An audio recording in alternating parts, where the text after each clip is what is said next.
Gootonni afran qalloo dabbal mootii gaaraa fi raaree keessatti leenji'aa turan maqaa baduu mannam mataa baduu wayya jechuun waraanaaf hidhatanii ka'anii. Loltoonni murtii guutoom haram yaabataa irratti walgahanii dhiigaa fi lafee isaaniitiin birmaddummaa afran qalloo kan Oromticha bahaa eeguuf waadaa bara seenanii. Qobsumni murtii guutoom hara yaabataa irraa mooraa qobsuma Minilik tan calanqotti dukkana shororkaa buufte shororkaan mooraa labde funyaan waraana Minilikiin du'a suufe. Minilik malaa fi falli jalaa bannaan niitiin isaa Xaayituun akka dhuftuuf ergamaa isaa gara Inxooxxoo xiiche.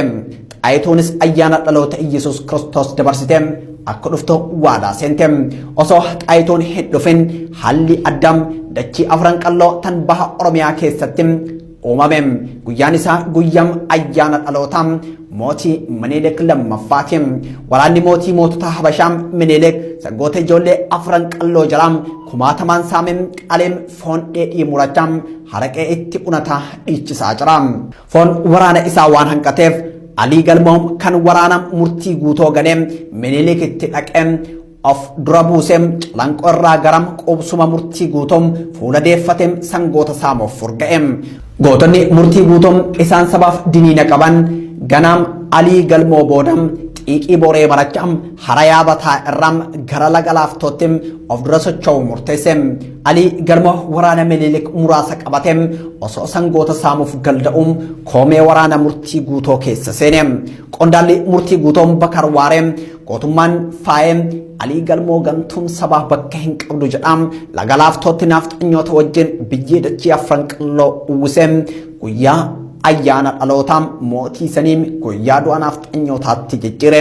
Minilik waraanni isaa sangoota saamee dhufaaf osoo eegum oduu ayyaana du'aa dhagahe. Akkuma dhagaheen affeerraa nyaataa fi dhugaatii dhaabee waraana isaa fuulduratti bahee waaqa abboota keenyaam nu gargaare jedhee lola labse.